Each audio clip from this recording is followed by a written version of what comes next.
Good morning, everyone. This is an updated version of something I did 8 years ago in 2018. And while revisiting what I did in 2018, what I found interesting is maybe 50% of what I predicted actually happened in the last 8 years and is happening now. So let's see if I can have as good a record with this presentation over the next 8 to 10 years. So I'd like to start by looking back a little bit. We'll do that very quickly. What has changed in the past decades? If you look at the automobile industry, how it was a century ago, we've gone from that to this. I think all of you would recognize this model, right? We can say it's progressed tremendously. What about aviation, right? Aviation, this was the Wright brothers back in, again, a century and a bit ago. And today, I think, again, this makes China proud, the 5th generation of fighter jets. Again, we've gone leaps and bounds ahead in the future. And when we talk about information technology, we've gone from room-sized computers to this. We all have one of these in our pockets, maybe two. And these can do 1 million times more things and faster than what this could do 60 years ago. But what about construction? This was a construction site around a century ago, and this is a construction site today. Of course, we have 3D printed concrete and we have many other technologies, but concrete still remains concrete. Reinforced concrete still remains concrete. We can do precast, we can do many things, but it's still pretty much the same. And when you talk about steel construction, I think some of you might be familiar with this photo, very, very famous photo from 1930s. And it was recreated in 2016 in London because, again, steel construction hasn't really changed much. We still use beams, we still bolts, we still use welding, and workers still have lunch on the beam. Now, Michael very aptly introduced some of the design disruptors, some of the new technologies that are happening now and that I believe will be exponentially taking place in future projects. And to illustrate this, I wanted to share with you this project. This is this Osaka World Expo 2025 that just closed a few months back, and this was the Singapore pavilion. This is made of an FRP shell, or GRP shell, different people call it differently, covered with 17,000 aluminum discs. These discs have 4 patterns, 3 colors, 3 sizes. You can imagine that to do the layout of these panels in a way that blends seamlessly, that is beautiful, and that works structurally is really quite difficult to do by hand. So parametric modeling has to be used. There's just no choice. The time is so limited. This is a World Expo. It has to open, or it had to open in April 2025. And every single part of this building was designed parametrically and could be tweaked. We could very quickly change how many discs are 400 millimeters or 200 millimeters or 300 millimeters, where the positions are on the different parts of the sphere, what's the color. Every single part of the design, even the angle, the lighting spread behind the disc, everything is done parametrically. And thanks to this design approach, this sphere, it looks very uniform, but trust me, there are 4, when you get close, there's 4 different colors and 3 different sizes and 3 different patterns. And this was actually one of the first pavilions to be completed. And that's because we could work very, very closely with the manufacturers, feed them the model. They could use that model to manufacture directly all the discs and all the FRP shells. And this is the next point, actually. BIM has been around for quite a while now, and for those of you who want to work overseas or maybe even on the local market, there's many parts of the world now, in Europe, in Middle East, in Asia, where BIM is the normal way of documenting projects. And if it's done correctly, and again, we can use the parametric approach to design facades, we can document buildings really, really quickly and very, very accurately. And we have design systems and families in BIM that allow us to document the facades, whether it's curtain wall, whether it's louvers, fins, cladding, whatever, in the fastest possible way and the most accurate way. And all the way down from the 3D model to the 2D details that again can be used for manufacturing.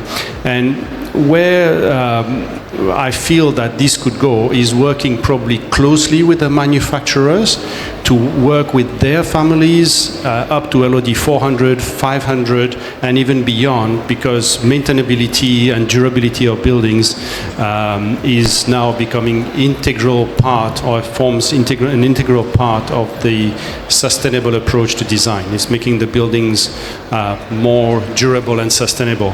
And so just as Michael was illustrating how he's done this on a couple of projects, I feel that this is going to be more and more common in the future, that majority of buildings will be built this way. The architects and the designers, the engineers think the building, document it, put it in the cloud, it goes to the manufacturer, it gets built, shipped and installed. And there's no separation of the process. It becomes one integrated process. Another interesting project that we're designing at the moment is this wellness center in Singapore. So this is a free-form roof that's about 50,000 square meters, and there's a 25,000 square meter facade. The roof is completely free-form and is made of thousands and thousands of individual pieces. Again, engineering each piece one by one, documenting each piece one by one manually would be a tremendous challenge. And we have a definite deadline. We got this contract in December. By February, we'd already applied permits with the authorities for the building permits. So in less than 3 months, we've already documented, engineered, and basically this is ready to start construction. We're breaking ground. We're starting construction in just about 3 months now.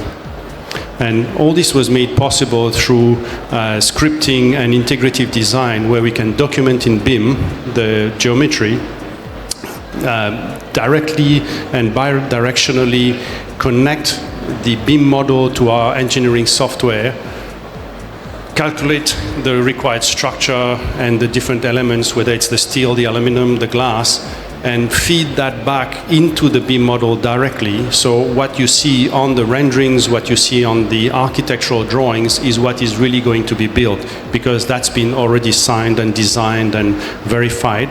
And even the costing of it, the costing of the project is very accurate at an early stage, because areas of glass, tonnage of steel, all this is already known.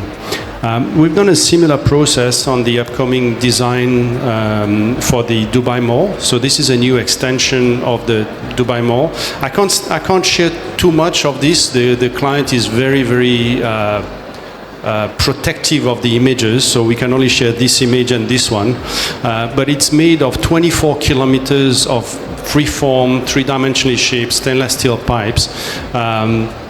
Really, really complex. Again, if you imagine engineering every single pipe one by one, documenting the geometry of each pipe one by one manually, this would have taken, years in the past, or an army of people, an army of engineers to draw and calculate every one in the past. But now we can just extract this from the BIM model, plug it into our engineering software, calculate the wind effects on it with computational fluid dynamics, which is something you cannot do with the wind design codes. You can only do it with this kind of either a real wind tunnel test or a CFD analysis, and then work out the whole structure, 650 meter long of this facade in one shot, 24 kilometers of pipes designed and optimized, the right diameter, the right thickness, the most optimal design.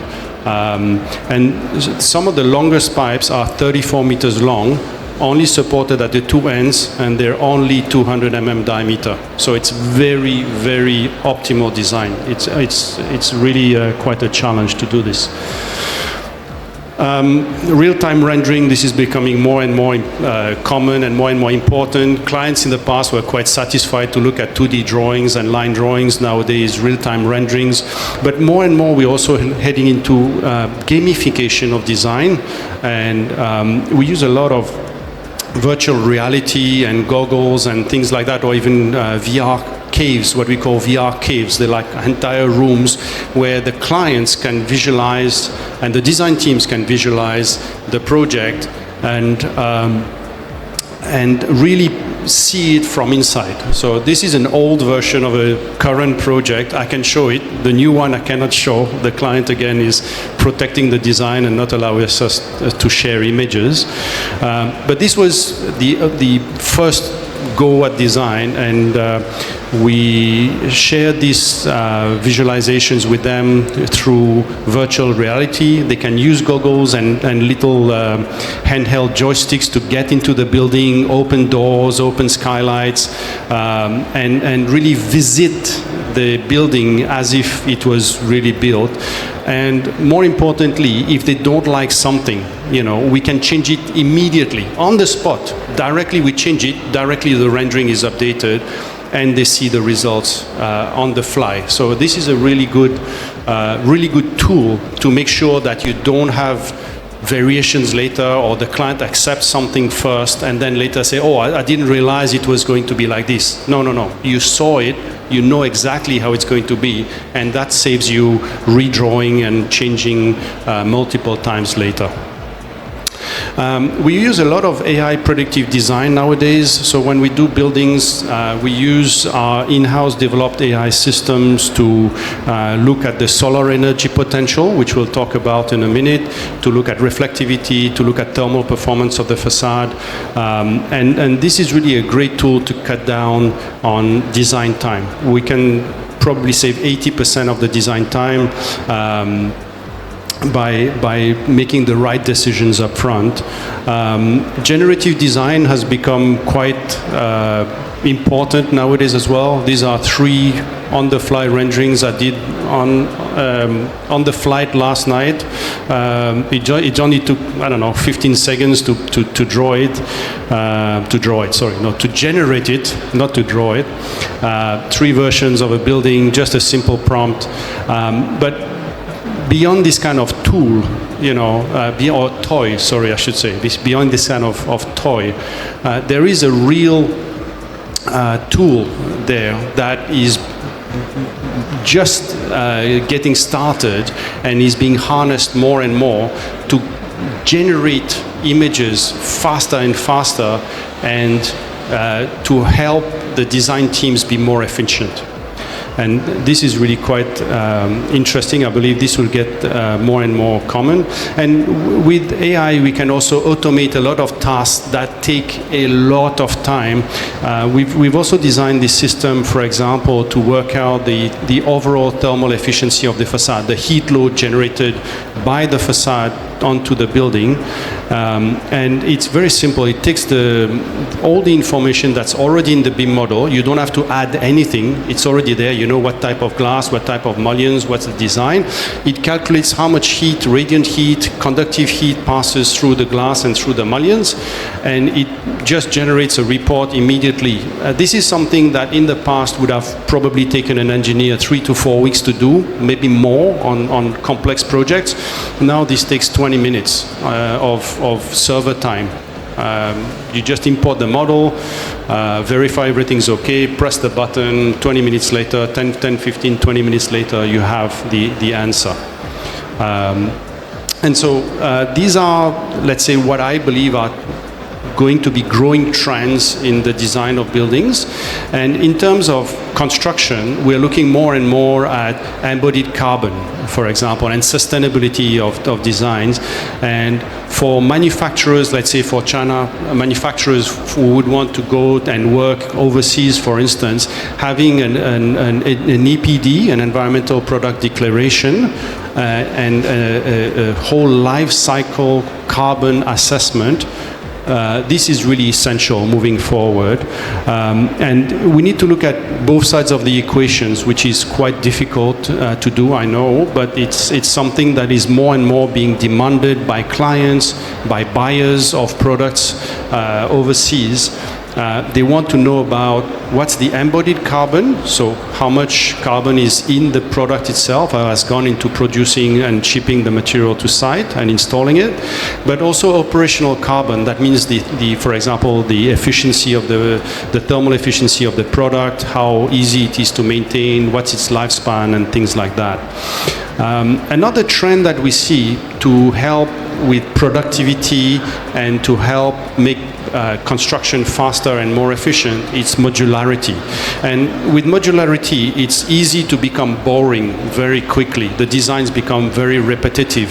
So where we can have modularity, but with variations, that's where you can really score points and really get interesting projects that are still very fast and very efficient to install. Energy producing facades seems to be the big trend. There's a debatable aspect to that, if you ask me, because recyclability of these products is a big question mark. What do we do when all these solar panels come to the end of life, and how much embodied carbon is in silicon-based PV? But regulations in many countries now require the incorporation of solar panels, or the design of the facade and the roofs need to be solar ready to receive solar panels. And so whether it's traditional PV or clear PV, into which a lot of research is being poured, and some manufacturers have already been producing commercially ready clear PV panels. We expect this to grow. There's also other systems that have been tried and tested, and it's really just limited by the imagination of the engineers and the designers out there. Like this algae producing gas, methane gas, that is used to power turbines in buildings. This is just one tiny example. It's already been used, it's already been implemented. But who knows, there might be, dozens or hundreds of other ideas of how we can use building facades to generate electricity, or even to clean the air around. This is, in my opinion, probably still a little bit gimmicky at the moment, but there are other technologies out there where facades can be used to filter the air from the outside and make it a cleaner indoor environment for the building users. With rising temperatures, climate change, insulation is becoming more and more important, and whether we're talking about insulating spandrel panels or, for example, vacuum insulated glass, for example. In recent years, we've seen tremendous developments in these new materials and new products.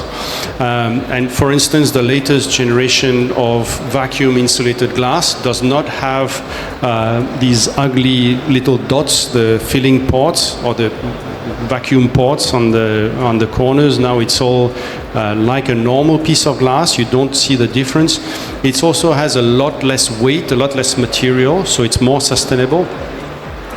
And so that I believe is something that is currently very expensive, but moving forward with more demand, more production, the price will come down.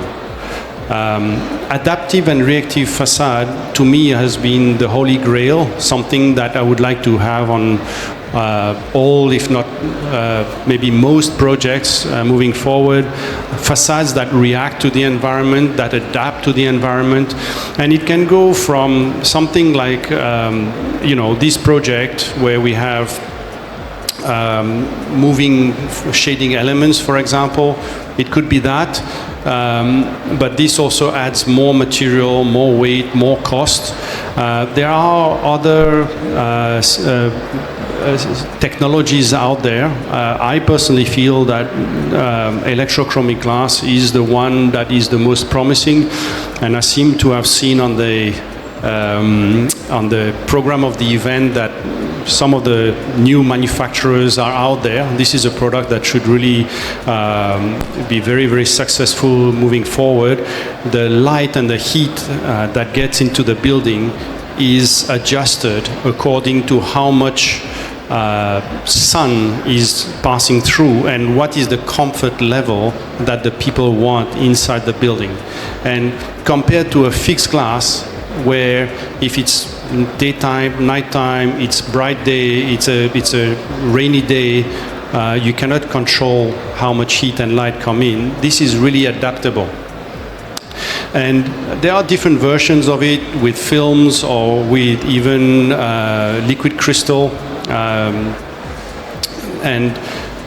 Different technologies are being explored out there. I've seen a few others in glass exhibitions a couple of years ago, and I feel that these are really, really moving, going to be very popular in the future. And let's look at construction technologies last. One of the big problems that we are facing in many, many markets is manpower at site. To build our buildings, there seems to be less and less people interested in doing this, and therefore we need to find solutions to make the facades easier and faster to install. And one example could be this particular solution here is how to install a curtain wall automatically compared to a normal curtain wall, even a modern curtain wall that would take maybe 8 to 10 people at site. This particular one is fully controlled by maybe 2 or 3 people. One at the top, one at the bottom, and maybe a supervisor or a safety officer. So it's something that I feel is an interesting solution to meeting the need for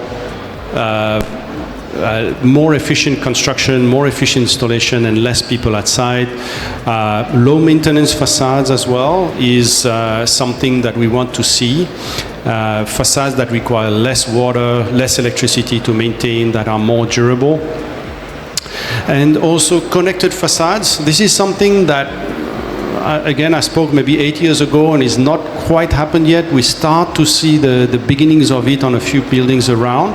But moving forward, facades that can communicate between one building and another, that can communicate with the city grid, that can interact with the occupants, maybe to adjust, for instance, solar control or cooling, to automate certain functions, or to provide data on air quality, for instance, through the incorporation of sensors and connecting the facades to the internet, what we call the IoT, the Internet of Things. There's many, many different things that facades could do if they were connected to the grid, so to speak. Another part of connected facades, and this is again AI renderings, but it's something I've been working on for a while now. It's inspection robots in facade. Is for robots that check the quality of the facade and highlight early on problems. And we can always see what's happening on the outside, but what's happening in spandrel areas, for example, or behind cladding, we cannot see. And therefore, having robots that can be potentially living or living inside the facade to regularly inspect what's happening, detect problems with brackets, detect corrosion, loose fixings, anything that's not right, and tell the building management, look, we need to maintain this part, or we need to go and fix this part. We have so many different, in a car, we have so many different warning signals and warning sensors, but in facades we have 0, for example. So this is, I think, something that will happen in future. And as I say, connected facade also could be about ventilation, cooling, minimizing cooling by opening panels as and when needed to maintain a comfortable indoor environment. And I'll finish with this little video that I saw on TV some time back. I'll let it play. It's only 20 seconds. What would you say your strengths are? I excel at repetitive, high-volume tasks and have an excellent memory. Where do you see yourself 5 years from now? I will be more intelligent than you. I will have your job. Where will I be? That is up to you. And I thought when I saw this video, there's almost a similarity between the man in the video and us today's designers, and either the next generation of designers or even AI systems. And so the question is, where will you be in 5 or 10 years? Thank you.